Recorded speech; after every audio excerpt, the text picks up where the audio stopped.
All right, welcome back to season 18, episode 7. Good to be back with you on my week off. I was traveling, and so grateful to Hannah for stepping in and holding down the fort. But it's good to be back with you, everybody. Myself, Dan Fellers. We've got Camille Parks and Ali Alosa, and special guest Shay Redding Rogers. Welcome, Shay. Hi. Good to have you with us. We'll get an update on Shay later in the show. I'll first walk us through what we're going to be talking about. We always start with our around the bases of everything going on in the Airtable communities, then sponsor highlight on On2Air backups. Then we'll learn more about Shay, what she's got going on, how she found out about this world and everything. And then Shay's going to show 2 bases with us, as home searching as well as her relationship database that she has been working on. And then join our community. I'll talk about how you can do that. And then finally, we'll talk about pivot tables with Ali. So with that, around the bases, let's see. Last week, we had Russell on the show. I don't know if he talked about this, but he did a guide. And so I thought it'd be worth highlighting that on automated junction tables and copying fields. Is this what he talked about last week? No, he talked about his music, his MP3. That's right, the MP3 stream. Okay. Yes. This is super cool. A truly incredible build. Yeah. Yep.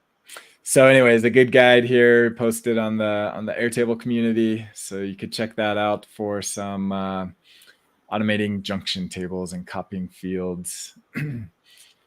Okay, moving on to, not that one, into the BuiltOnAir community. Actually, this is from Ali. New look and feel. Ali was the first to spotlight this. What do we got going on? Well, actually, I'm interested to see if it's still doing it, and I don't think it actually is. Oh, really? Maybe it's gone now. So I think what Russell said might have been correct. It might have been an error. So there was some weird indentation and gradients added to grouping grid views, and it threw me off. At first I thought it was a glitch, and I kept refreshing, and then I went into other bases and they all looked like that, and but it seems to now be back to the way it was. And Russell even dug into the CSS and said that he thought that somebody misplaced a class. So that's funny. It looks actually nice. I wonder if it's going to be an upgrade. I don't know. I didn't like it. I didn't mind the indentation so much as the gradient. The gradient really threw me off. I was like, too much. When you had a full list that was grouped at 3 different levels, it didn't look very good. The whole page like that. The indentation, was fine. Interesting, yeah. Okay, so just a glitch. Must have been. Okay, there's one more. What about this one, Ali? You can now put charts back on the record detail pages, which is amazing. I'm very excited about that. Okay, what's the history here? So it used to be when at the inception of interfaces, you could put any start from the beginning. Yeah. Well, actually, at the very beginning, there were no record detail pages. You had to link everything together with the URLs and get all fancy with the formulas. Then they added the detail pages, and you could put anything you wanted on them, drag the elements around wherever you wanted, charts, numbers, everything. Then when they upgraded, in air quotes, the detail pages, they got rid of the ability to put charts and numbers on the detail pages. They added some other features which were nice, but got rid of those. And now we have the ability to add the charts back again. I'm just waiting for the number to be put back because I like the big number field, or at least the ability to color, because I like how you can put whatever you want in extra large text if you're displaying a roll up or a formula. But if you could put some color on that, or that would be great. But this is a step back in the right direction. Yeah. 2 things about the charts. It's the same thing as the record review limitations. So that means while you can put a chart, and you can put a chart side by side other fields, which is nice. you can't filter the chart. Well, the end user can't filter the chart, I should say. You could put a filter on the back end. So that's important to note. And it differs from the new dashboard layout chart in that there's no drill down. So clicking on a segment of the chart doesn't open up a new list of all of the records that make up that segment. So I don't know if they're going to add that in the future. I should hope so, because it is deeply annoying that they have the same feature in multiple parts of the same part of the product that all do different things. So hopefully those two things get added, filtering and drill down. Gotcha. It drives me insane. It's getting silly. It really is. It's like, oh, I got all excited trying to do something, and then I'm like, oh wait, maybe I could use this layout. No, actually, I can't use that layout. Oh, maybe I could do it over here. No, yeah. Yeah. Gotcha. No words. We'll move on. This one is a tip and tricks. Matthew says somebody had mentioned Airtable doesn't back up record IDs, and it reminded me of something I do to overcome this. Keep 2 record ID fields. The first is the regular formula. Second one is a single line text field, and then an automation copies the first into the second whenever a record is created. This way, if I ever do need to restore a record, I know what its original record ID was. My question was, why do you need to copy it over? Because the formula, wouldn't that come through anytime?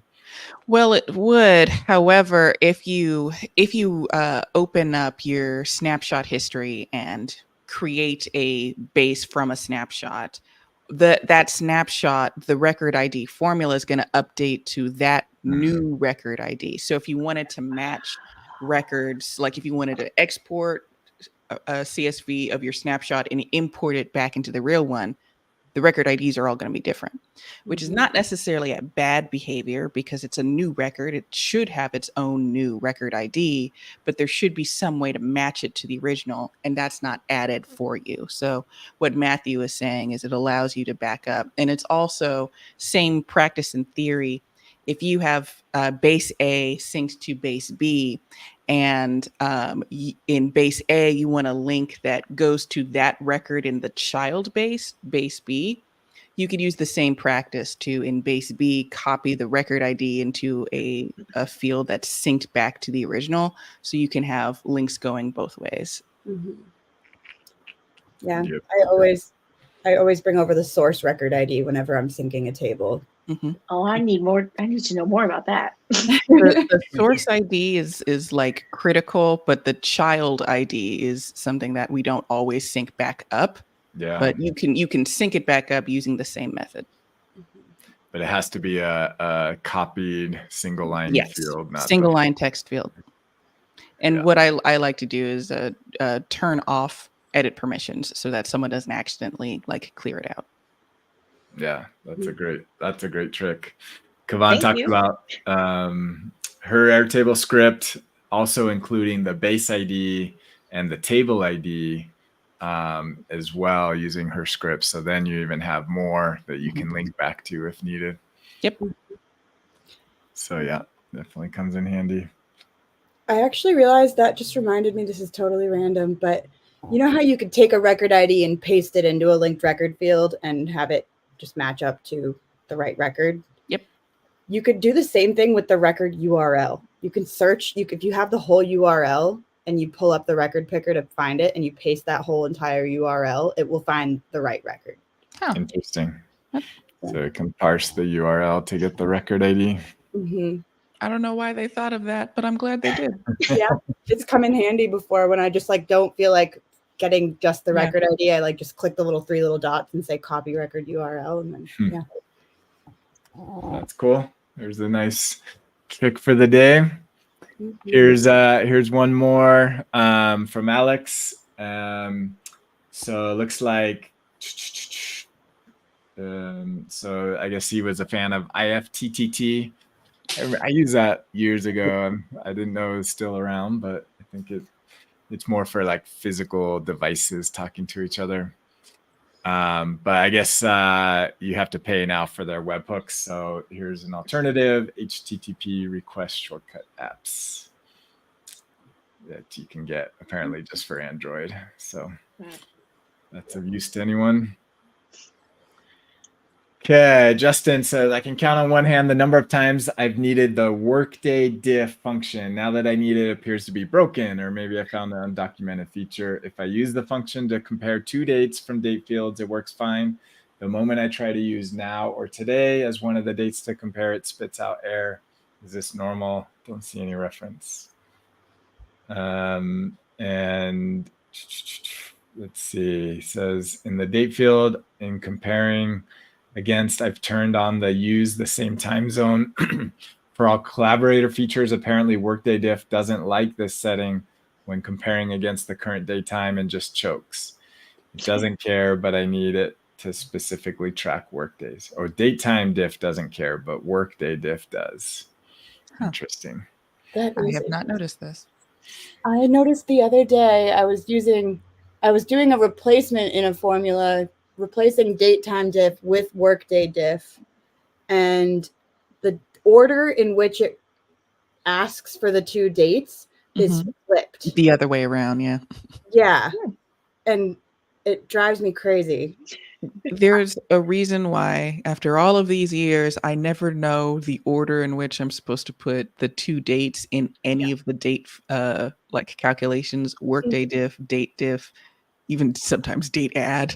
I always get it backwards because they're different. And I don't know why. I do it backwards like every single time I write a date time diff, I do it backwards.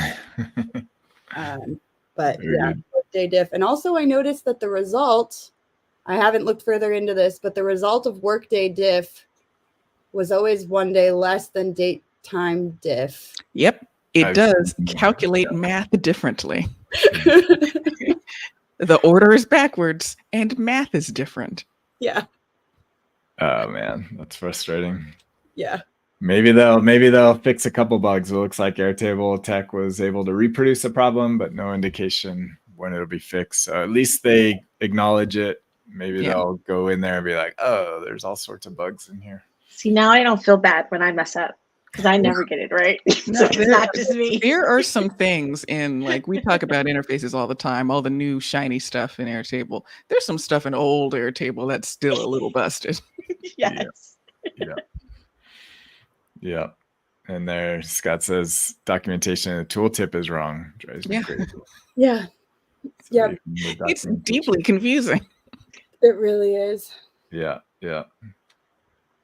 All right. Let's go.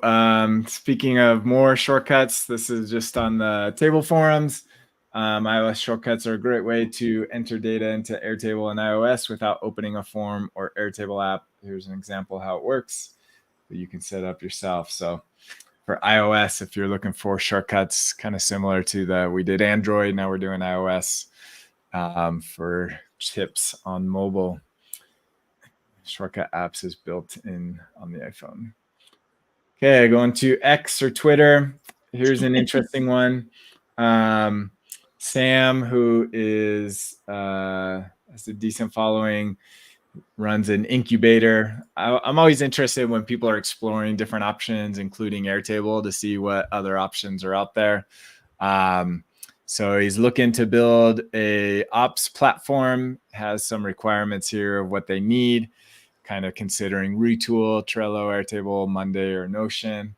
And then just always interested. This one had a lot of conversation.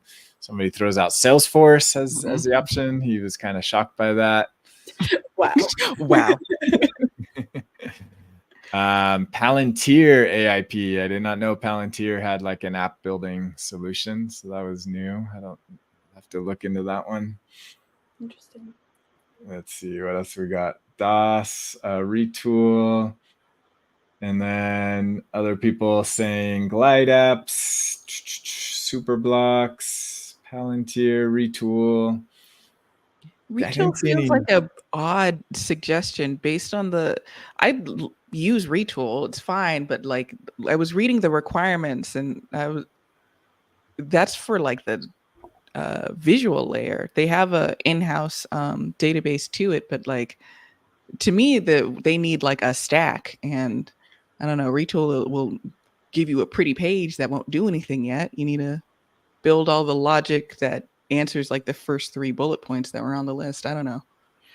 I mean, here's somebody: stay away from Notion, Trello, Airtable. Use Retool, or they use Retool.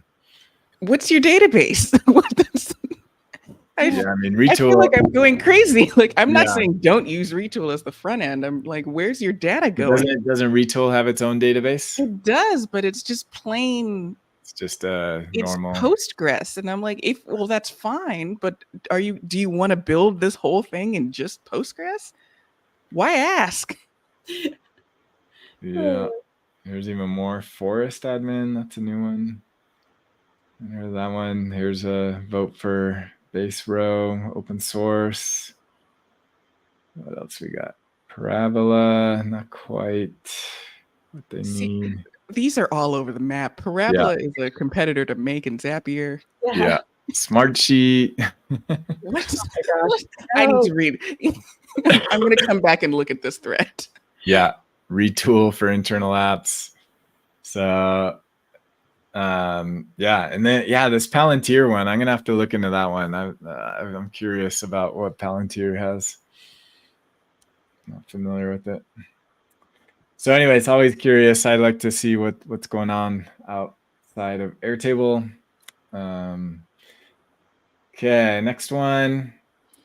Okay, this is just kind of more for humor. The wife is automating away our daily parenting lives with AI and Airtable automations. So setting up reminders of who you have to pick up and things you have to do. So you have an AI agent built inside of Airtable to keep you. I probably need this. My wife probably. I do too. Remind me too much to pick up kids. Oh my goodness. So yeah, we'll see. We'll see if my wife learns about AI. She's not quite there yet. Okay, here's a just a snippet. Looks like Howie, co-founder and CEO of Airtable, was on a recent broadcast. So if you like to hear direction directly from the top of what they're thinking about, this is on the viability of product market fit and how they iterated multiple times to continue to find that fit.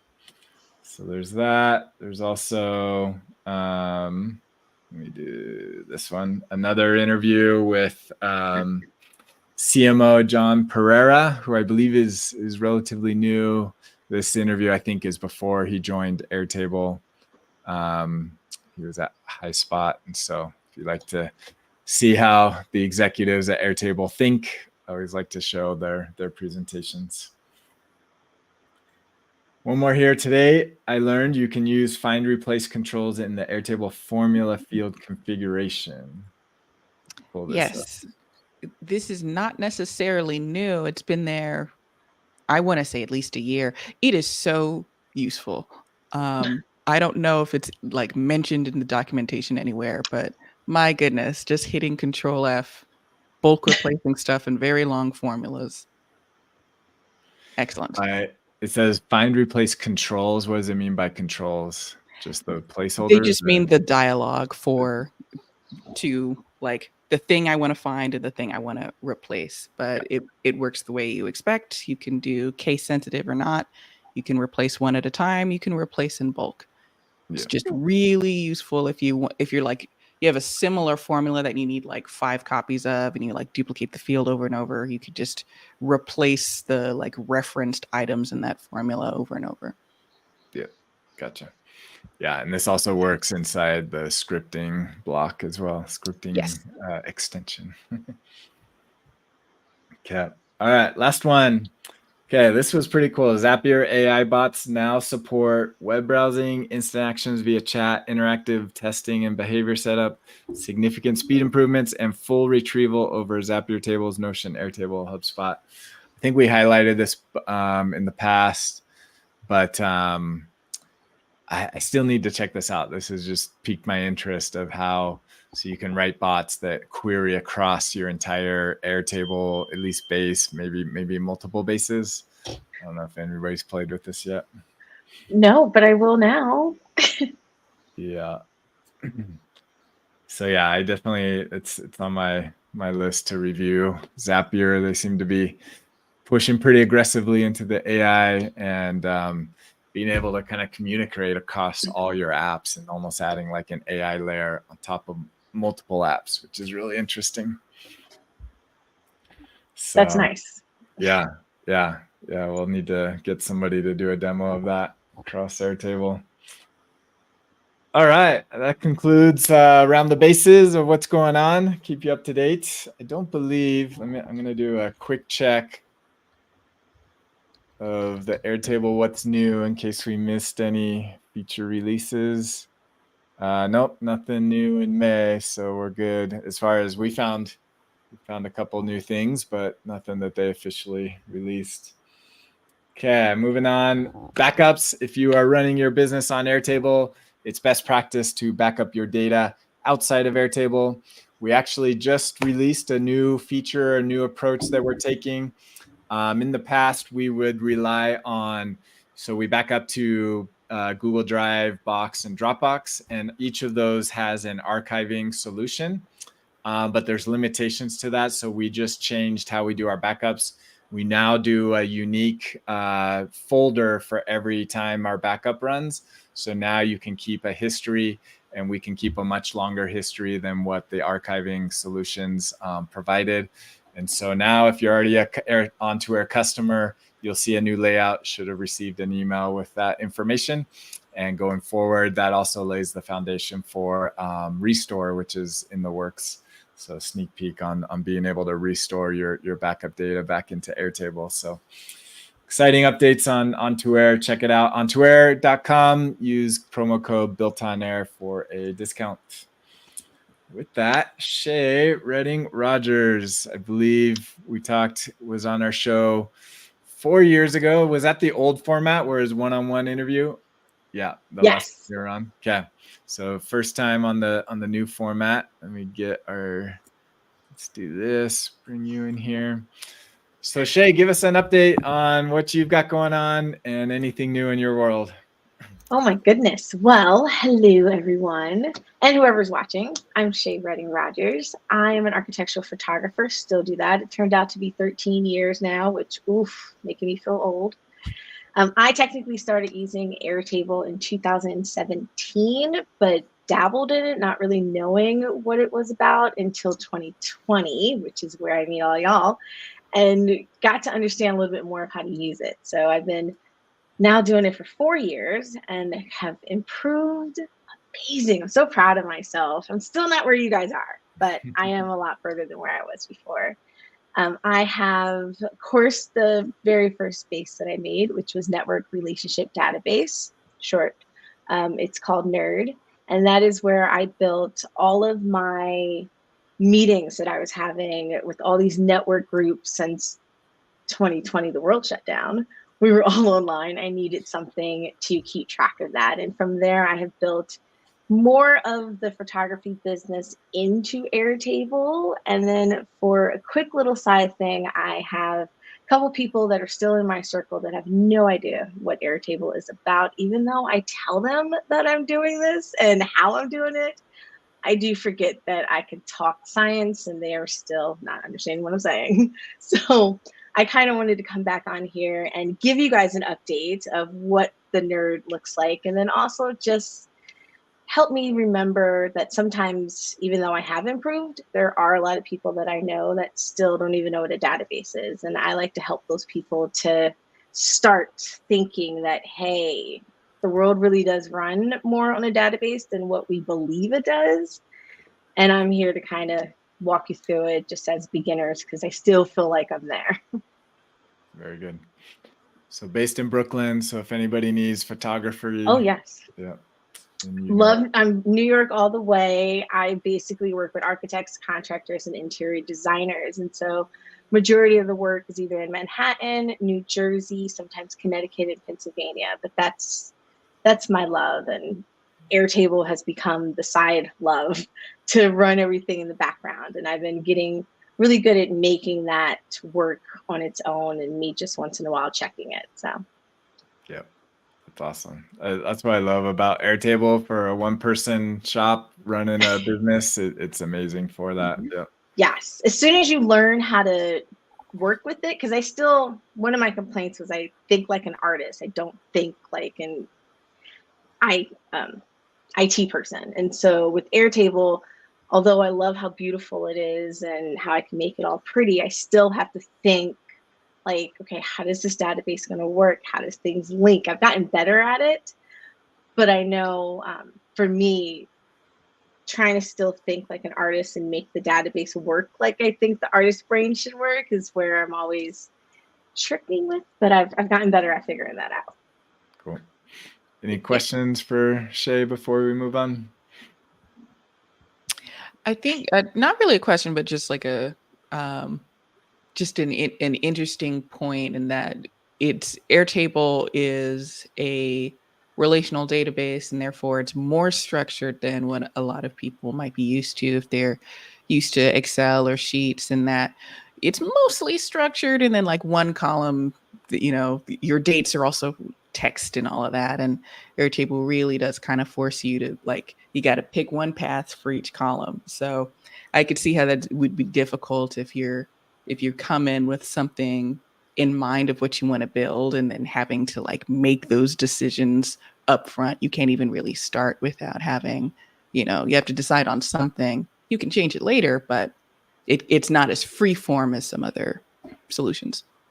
And a lot of people that I know are accustomed to Excel. And so I'm like, yes, it's amazing, but this one's so much prettier. And they're like, okay, but, and I'm like, oh, Shay, you have to not think like that. I have to break it down to, okay, no, we're doing it structurally this way. This is the basics of it. Let's get it there. And so I've learned how to keep that structure in my head because I know I could just go not. I'm already at the end of the project and I haven't even started the project. Mhm. Very good. Awesome. If you want to share your screen, we'll get that going in just a second. All right. Let's pray I do not mess this up. Yeah, and we're gonna do her nerd NRD base first, I believe, and then we'll go into a home searching one as well. Once you're ready. All right. So let's start here. There you go. Thank you. Okay, so basically, I started this project 4 years ago. Most of, hopefully everybody that knows me or has at least seen this, it's basically the network relationship database. I started it out with just the tarot, planets, ingredients, and alignment.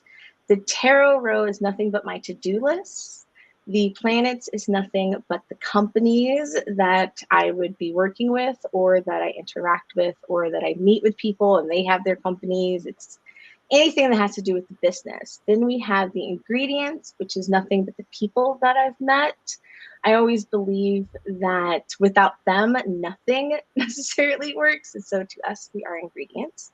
And then we have the alignment tab, which is nothing but the interactions and events that I have with each and every person that I meet. This is all I have.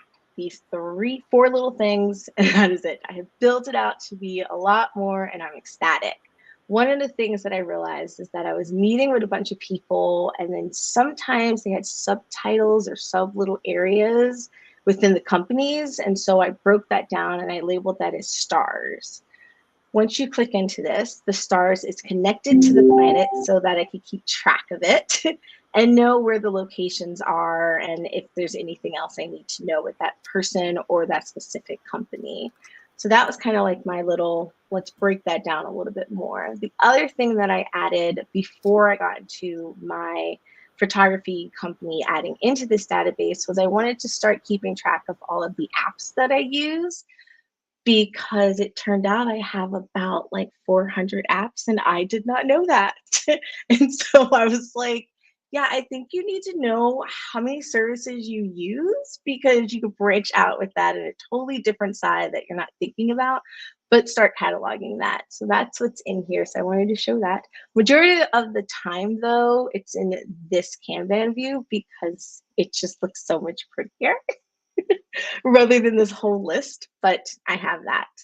Now, the challenge that I have been working on for the past 4 years is all of these tabs up here. this has to do specifically with my photography company.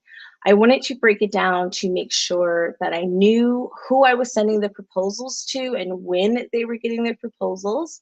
That then branches out to if they actually want to work with me. I use a website. My website is built off of Webflow. And so I was able to come up with a webhook to link a form so that once that person actually decides that they actually want to work with me, I send them that webhook. They then go on my website. I send them the web link. They go on my website, they fill out the form. We end up doing the photo shoot, but it all gets put into Airtable automatically. So I was excited to figure that little piece out because that was hard. From there, it then goes into me doing a contract with them. All of that is in here now, which then breaks out into invoices, which is where everything really works from per se in this database. So we'll have like the invoice. We then have any receipts from them paying for the project, the photo shoot, contract, other payments, mailing information. I really wanted to break everything down the way I normally would do, because before I decided to put it in Airtable, it was just all in a external hard drive as PDF files. And so I broke that down even more in here.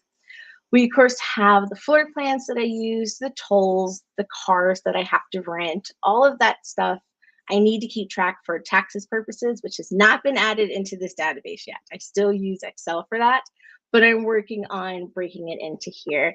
And then the last thing I've added to this space is all of my marketing.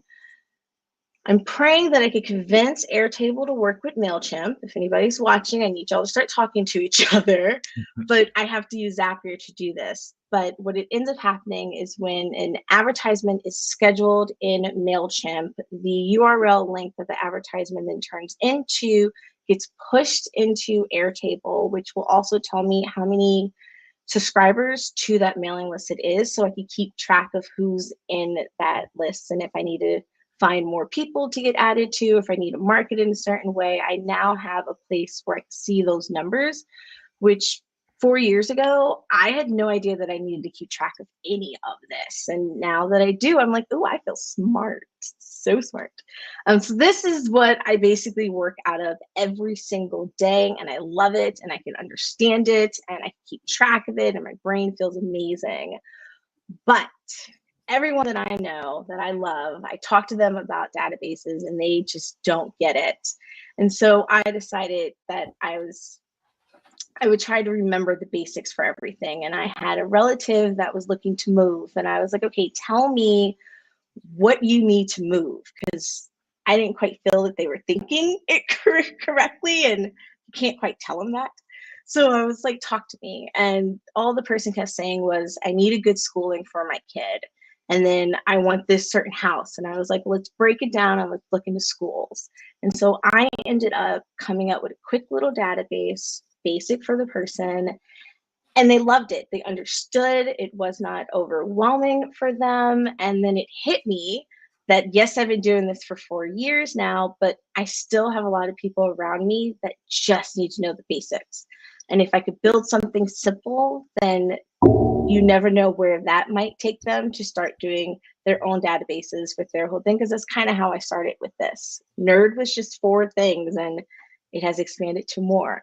So this database is basically them looking for a home. I started it with the school districts because that was the most important part, was understanding where the best school systems were in New York State, not just the city, and the grades and how many people have passed math and reading, and with the school different, not school, the student ratio. Is it more Caucasians? Is it more Asians? We want to make sure that this person's children grows up in the most roundabout area, because that is how we become whole. If we're stuck in our box, we don't know anything.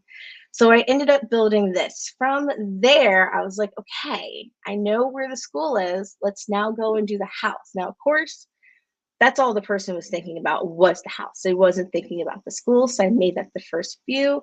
And because I like things to be pretty, I got as many pictures as I could of the houses, to show, hey, this is kind of what the price range is for the house. This is kind of where the house is surrounded. This is where the acres is. This is all the information that I could find on the house, from the broker to the township to the school. So I just kind of kept going from, once I found the school, let's go to the house. And then of course it became, well, what is the town like? And I was like, all right, let's figure out this. Let's go through the county more or less than the specific town, because New York has smaller towns, but the counties are more important. And so that broke it down to the different elementaries, the hospitals that we need to keep track of. What is the politics? Because as we know, we are in that society where we have to know that too. And so I ended up just presenting this, and I was like, I don't know if this is how you think, but this is how I think. And I wanted to show you, to give you a different view, a different mindset of what, if I was going to look for a house and if I was focusing on the school, this is what I would build. And this is as simple as it could be. And instead of you having to go to 10,000 websites to find this information, you can start from here. And so I wanted to show this to you guys and show this to the viewers, because a lot of times I find that I'm so further than where I was that I do forget that I need to go back here. And I want to help anyone that doesn't know what they're doing and doesn't even know how to start, to be like, hey, I'm not an expert, but I would love to just talk with you and kind of tell you what I know about Airtable and see how that goes, and also show my personal database. So I thank y'all for allowing me to show that with you guys. And if there's any questions, please let me know and I'll try to answer. But thank you. I wanted to give you guys an update. Really quick, the impetus for the second base made me laugh because for the past decade or so, my father has been like, I'm moving out of California. And that was it. And we'd be like, to where? What state? You know, he's retired now. So I'm like, well, live your life, Dad. Where do you? He's from Missouri. So I was like, you want to move back to Missouri? He was like, no. All right, well, there's 48 other states, Dad, anywhere? Mhm. He was like, no. So he didn't, you know, his kids, as you can see, are grown. So he didn't even have like, oh, we'll narrow it down by school district. So as soon as he gives There you me a detail, a single detail, I'll build him a database too. It's helpful because I remember when I moved all the way to New Mexico, I went on apartments.com, and it's before it got to where it is now. And I just put in like the rent, and it popped up with any location in the United States that had that rent. And that was very helpful because I didn't know where it was going.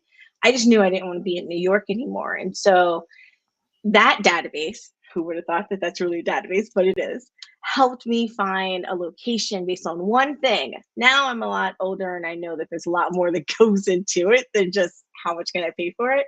So I look at it now, it's like, okay, no, the website that I'm going to is also a database. They have information that I need to understand for myself so I can make the best decision and have a bigger view of what I'm trying to do. And I know a lot of people don't think like that, but they always call me and I give them the answer. And I'm like, you know, I'm just going to build you something so that you could be in my brain and understand how I look at this now. And over the 4 years, I've slightly turned into a database. Yep. But I had fun building it. And I just wanted to show everyone that we still have to go to the basics sometimes, and formulas and automations and all that stuff. They're cute. But if you don't have the foundation of a base, it doesn't matter. You can't fool me. All of your primary fields were formulas. Oh. I have automations. Oh, wait, I did not show you that. This is the last thing, I promise, which I was proud. Oh, my goodness. Okay, so in here. You got to share it again. Yeah, there we go. Are we there? Okay, Yep. so in here, we have automations so that I could do easily referrals for update. We have automations for my Outlook calendar, which I was so proud that they started working with Outlook, made it so much easier. Where now, if an event or a regular planetary alignment calendar that I create on my Outlook, all of that goes into the Airtable base now, which when I started this, I had no idea what an automation was, and I got that. We have the form here so that when somebody does a project form, that goes in perfectly. I have it where it sends an email and a calendar event to both parties. That was a game changer because I was doing that manually for years. And so I was like, oh, I've gotten so much better. And then, of course, I figured out how to use Google. Now, if anybody on here knows me, I do not like Google, but I figured out that I was going to use it like Zapier and basically have it where my mother, I put an event on our Apple calendar. It shoots over to the Google calendar that then shoots into Airtable. Perfect. Now, for y'all, that might have been like no brainer. For me, whew, it took me forever to figure out how to make those steps work. But it does, and it automatically does, and I was so proud of myself. And then the last part, if you guys don't know, I always find people's information off of LinkedIn to be put into the database, especially if I have like one-on-ones with them. But LinkedIn doesn't have, like, they don't really want you to create your own database. They want you to use Airtable. They want you to use LinkedIn. And I found a software called Magical that will literally copy whatever's on that page and then puts it into a Google Sheet. And because Google works with Airtable, I was able to shoot it into Airtable, which has helped me so much because I still meet a lot of people and I would have to do it manually. The only thing it doesn't do is bring in the photographs, which, you know, I love pictures, but I'm able to do that in like a second. So that has taken building out the people that I network with, the people that I meet, the people that I want to meet. That has taken that whole project for the ingredients record to literally like 5 seconds. And I was like, oh. So I figured that out, and it's free. So I was even more happy about that. So my little automation row has developed and has grown and has matured with me as the database has too. So I thank y'all. Awesome. Very cool. Thank you for sharing that and giving an update. Oh, and when I have more, Yep. which hopefully won't be in 4 years, but when I have more, I will be back because you guys have seen me since I was like a wee little baby. Yep. And now I'm in a good elementary school version of this. Very cool. Thank you for sharing that. Okay, quick shout out. If you are not in the Built on Air community, like the rest of us, please join us, builtonair.com/join. That gets you into our Slack community and also our newsletter. Actually, a big announcement. We're revamping our newsletter to make it more useful, better content. So if you're subscribed to our newsletter, check it out. I believe this week we'll be going out with our new format. So excited to see that as well. Okay, pivot tables with Ali. Finally available in interfaces. Yay. Awesome. All right. So this is super exciting. It launched probably almost like a month and a half ago, probably, but it was while we were on a season break. So in the base previously, actually, I should just mention, under the extensions panel, there is a pivot table extension that was super, super useful. But once interfaces launched and extensions started getting less attention, and people wanted to just be in the interface more, everybody was really missing the pivot tables, especially me. And I know Cherry mentioned it a bunch of times as well. So now, I think 2 years after interfaces launched, we finally have pivot tables available, but they are only available on the new dashboard layout currently. Hopefully that gets changed and you can have them added anywhere you want, hopefully soon. So if I just go and create a new page of the dashboard type, it's going to throw one in for me automatically. But so if we just look at this, you can also, of course, just hit the plus at the bottom of the group here and throw in a new pivot table as well. You can also stack them next to each other, which is nice. So you can put 2 different ones right next to each other. I find it kind of strange that you can't put it up here. Like you can only put numbers at the top and you can't put the numbers down below, and you can only put the pivot tables at the bottom and not at the top. So it's very rigid. Again, it's getting silly. Yeah. Like, why? Right? It's so strange. And I would love to be able to put a pivot table next to a chart too, but can't do that. But Bizarre. I guess let's talk about what you can do. which is create pretty nice looking pivot tables. So I guess the way that I would describe a pivot table is it's somewhat of a matrix summarizing your data. So you can choose to have something on the left-hand side. So those are going to be your rows. And then you can choose optionally to have columns defined as well. So that's choosing two different fields to be your rows and columns. You don't need to have columns. You can just do rows if you want. And by default, it just starts with summarizing it by a count, similar to the charts. So when you go and create a chart, it's going to do the same thing. It'll by default just have the count, but you could switch it to a summary as well. So you could switch to a field, and it's going to grab whatever field it thinks is a good one to choose. And that's actually a good one. So I have a field called estimated value in my data layer for each opportunity. And this is just summing it up, bucketing it by status. So oftentimes I might do something similar where I'll have, the same kind of thing shown in the chart and the pivot table. So that way, when you hover over each one of these, where we've got that 330,000 matches up to this 330,000. So just a different way of being able to summarize and see those numbers. Then you could also, if we wanted to add back in the columns, this will bucket it even further to give us, so the intersection of my opportunities that are in the qualification and very high priority, this is the sum of that estimated value for each one of those cells. A couple other things you can do, which you could also do in the base, in the extension, I believe, was you could click on one of these values and expand it to see the records that actually go into that total.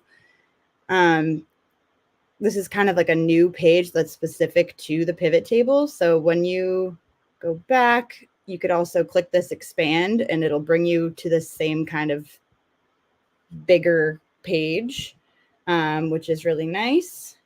So as I click on each of these cells, it's going to show me the records that go into that bucket.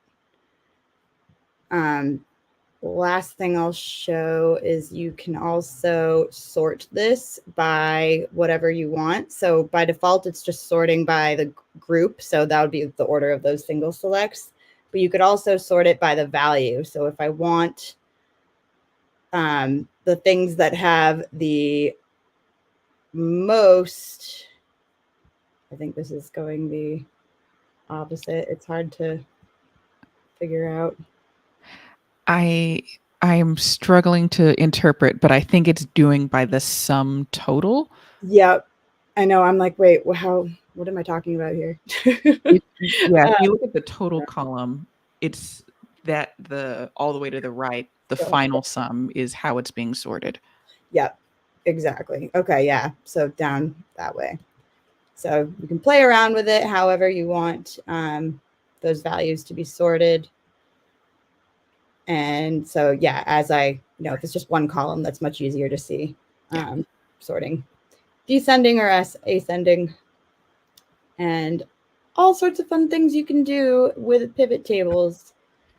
What restrictions are there on field types for the columns? Oh, that's a great question. Generally speaking, you can do most. I think everything except attachment. I could be wrong about attachment. I've never tried, but yeah, I don't think you can do attachment.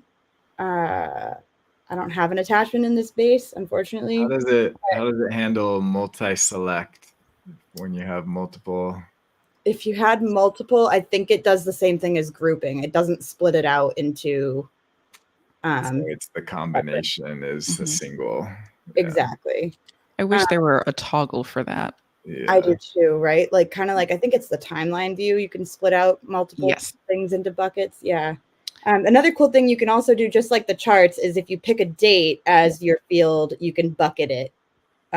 So it'll bucket it by month or quarter or whatever it is you want to use, which is also very nice.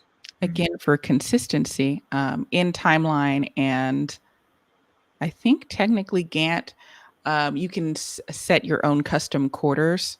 I wish you could do that here. It does calendar quarter, which is fine, but if you had a timeline above it, which you can put on a dashboard layout, it would say different numbers, right? Because it's a custom quarter that you could have set on the timeline, but not in the pivot table. That would be a nice to have. To get around that, I do like a table of quarters and link things to the table. But yeah, I think that would be definitely nice. Again, have the same features across all the elements. That'd be wonderful. The basics. Yeah. I know. Oh, and last but not least, this is not yet supported on mobile pivot tables. Gotcha. And then just to confirm, so once you put a pivot table in, you can't put anything underneath a pivot table. It has to be you could put things beneath it. You can't you can only put another pivot table beside it. Mm-hmm. You can put a list beside it too. Oh, just okay. not a chart or a number. Now hold on, Airtable. Yeah. How did that get decided? I know, right? And then I think can I do a timeline next to it? No. I think the maximum is 2 columns. So try doing. Yep. Then what's wrong? What? Yeah. Now, I would argue that a pivot table is a type of chart. I don't understand. I don't either. And then the numbers, like, what if I want to have numbers next to my charts or anywhere else but the top? Mm-hmm. Just not doable. But maybe we'll get there someday. Yeah, I'm sure. But isn't the interface still a baby per se? No. Like, it's like 3 years old. The toddler. Okay, never mind. When they were in their 2-year beta, but they are not in beta anymore. Okay. True. Awesome.